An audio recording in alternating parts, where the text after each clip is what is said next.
आइए फिर question number 17 की बात करते हैं। क्वेश्चन नंबर 17 है, a uniform metre rule of mass 100 gram is balanced on a fulcrum at mark 40 centimeter by suspending an unknown mass m at the mark 20 centimeter.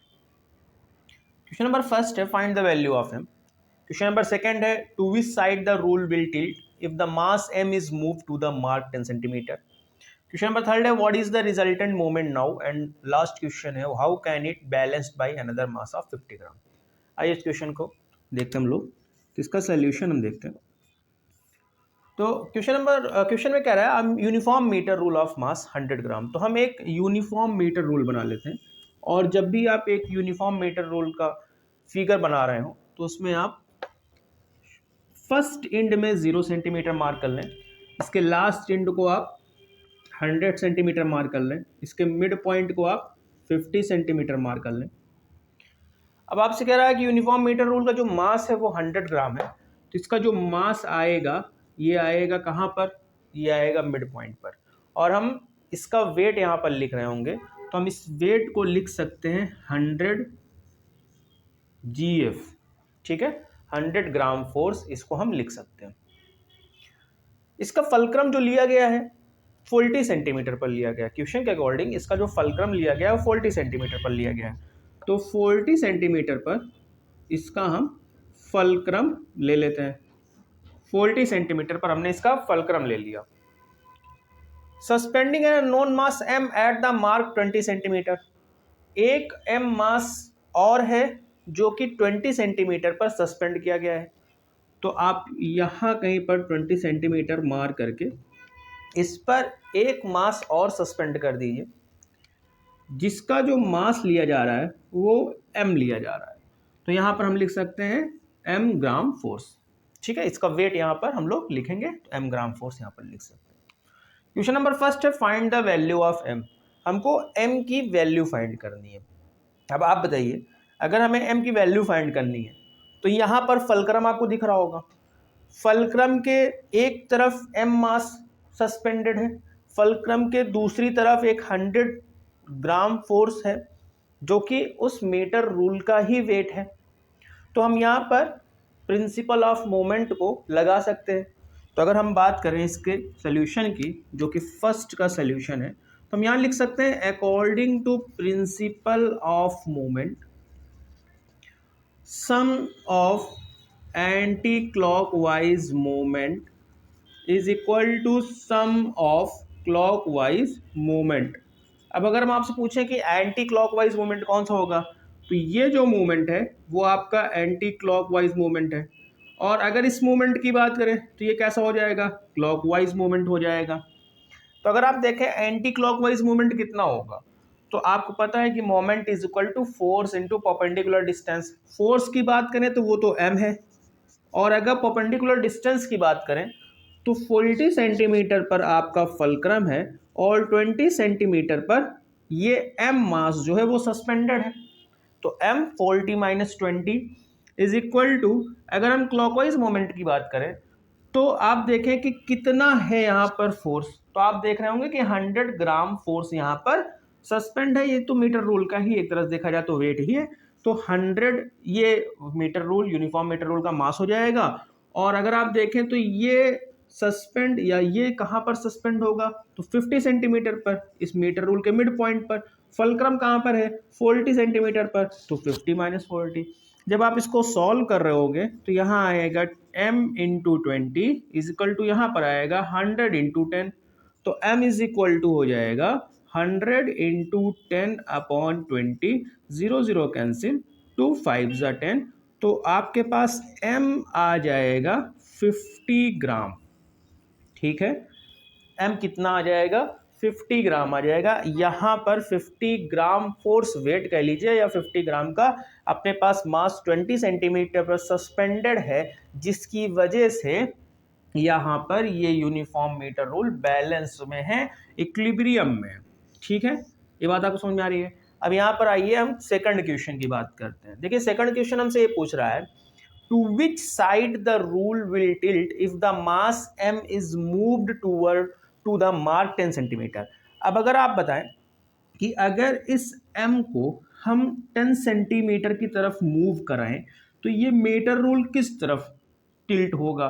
तो आप देखिए कि अगर आपके पास ये मार्कर है और मार्कर पे बिल्कुल बैलेंस में हो, और अगर हम इस तरफ फोर्स को बढ़ाएं या इस तरफ अगर हम कोई भी वेट यहाँ पर लगाएं तो क्या होगा, ये इसी तरफ टिल्ट होगा।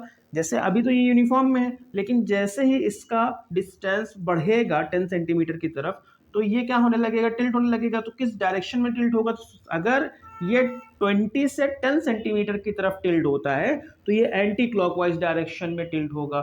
और अगर ये 20 से 40 की तरफ जाता है या 20 से 10 की तरफ लाइए, कोई दिक्कत नहीं, 20 से 10 की तरफ आता है तो ये क्या होगा, एंटी क्लॉकवाइज डायरेक्शन में ही ये मूव करेगा। ठीक है, क्योंकि भाई 40 से ये 20 एंड लेफ्ट साइड है, तो मतलब अगर हम 20 से इसको 10 सेंटीमीटर की तरफ ले जाते हैं तो किस तरफ ये रूल टिल्ट होगी, तो ये एंटी क्लॉकवाइज डायरेक्शन में ये रूल टिल्ट होगी। आइए क्वेश्चन नंबर 3 की बात करते हैं। क्वेश्चन नंबर 3 है, what is the resultant moment now.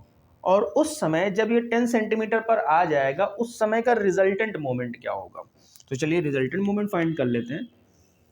Question का 3rd पार्ट है कि भाई रिजल्टेंट मोमेंट बताइए। तो आप पहले बताइए कि एंटी क्लॉकवाइज मोमेंट कितना है। तो जो एंटी क्लॉकवाइज मोमेंट है, अब जब ये अगर 10 पर आ जाएगा तो हमें पता है कि भाई अगर इसको हम देखिए, अभी आप इसको कहाँ पर ले रहे हो, अभी आप इसको 10 सेंटीमीटर पर ले रहे हो, इस MGF को 10 सेंटीमीटर पर ले रहे हो, तो इस M का वैल्यू कितना है, 50 इसकी वैल्यू है। और कितनी डिस्टेंस अब होगी, तो 40 माइनस 10 जो कि आएगा 50 इंटू 30, और इसका आंसर आएगा 1500 ग्राम। भाई जैसे अगर हम बात करें तो इसकी जो SI यूनिट होगी, जैसे न्यूटन मीटर होता है, तो वैसे यहाँ पर क्या हो जाएगा, भाई न्यूटन मीटर की जगह हम क्या ले सकते हैं यहाँ पर, तो 1500 ग्राम फोर्स सेंटीमीटर। ठीक है, तो ये इसकी हो जाएगी एंटी क्लॉकवाइज मोमेंट की जो वैल्यू आएगी वो 1500 ग्राम फोर सेंटीमीटर आ जाएगी। अब अगर हम क्लॉकवाइज मोमेंट की बात करें तो जो क्लॉकवाइज मोमेंट होगा वो कितना होगा, तो भाई क्लॉकवाइज मोमेंट जो होगा वो 100 तो है ही, आपको पता ही है। और कितने डिस्टेंस पर है फलक्रम से, तो फलक्रम से वो 10 सेंटीमीटर की डिस्टेंस पर है। अगर आप लिखना चाहें पूरा तो ऐसे लिख सकते हैं, तो ये 50 माइनस 40, तो जब आप इसको सॉल्व कर रहे होगे 100 इंटू 10 तो ये आ जाएगा 1000 ग्राम फोर सेंटीमीटर। ठीक है, अभी तो ये एंटी क्लॉकवाइज मोमेंट है और ये क्लॉकवाइज मोमेंट है। अब इसका अगर हम रिजल्टेंट मोमेंट निकालें, अगर इसका हम रिजल्टेंट मोमेंट निकालें तो रिजल्टेंट मोमेंट कितना आता है, भाई बाय डिफॉल्ट आप क्या कर रहे होंगे, जो ज्यादा वाला मोमेंट है उसमें से कम वाले मोमेंट को आप सब्सट्रैक्ट कर रहे होगे। तो ज्यादा वाला मोमेंट एंटी क्लॉकवाइज मोमेंट है, वो कितना है, 1500 है। कम वाला कितना है, 1000 है। तो 1500 माइनस 1000, तो आपके पास जो रिजल्टेंट मोमेंट आ जाएगा वो आएगा 500 ग्राम फोर सेंटीमीटर। ये आपके पास रिजल्टेंट मोमेंट आएगा। और किस डायरेक्शन में आएगा, क्योंकि एंटी क्लॉकवाइज ज्यादा है इसलिए एंटी क्लॉकवाइज। ठीक है, ये रिजल्टेंट मोमेंट हो जाएगा।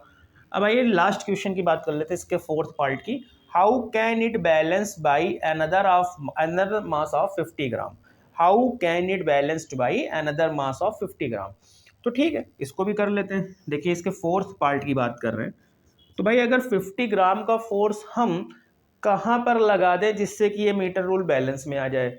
तो आप बताइए पहले कि ये किस डायरेक्शन में टिल्ट हो रहा है। तो हम जान रहे हैं कि ये एंटी क्लॉकवाइज डायरेक्शन में टिल्ट हो रहा है। इसका मतलब ये है कि अगर हम फलक्रम से राइट साइड में कहीं पर 50 ग्राम लगाएंगे तो ही ये बैलेंस होगा, लेकिन किस जगह पर लगाएंगे, तो आइए फाइंड कर लेते हैं। तो भाई आपको पता है according to principle of moment sum of anti clockwise moment is equal to sum of clockwise moment. ये आपको पता है कि sum of anti clockwise moment is equal to sum of clockwise moment. अब अगर हम एंटी क्लॉकवाइज मोमेंट की बात करें तो यहाँ पर तो केवल एक ही वेट लगा हुआ है, वो उसका हम लोग फाइंड भी कर चुके हैं कि एंटी क्लॉकवाइज मोमेंट कितना आया है, वो आया है 1500।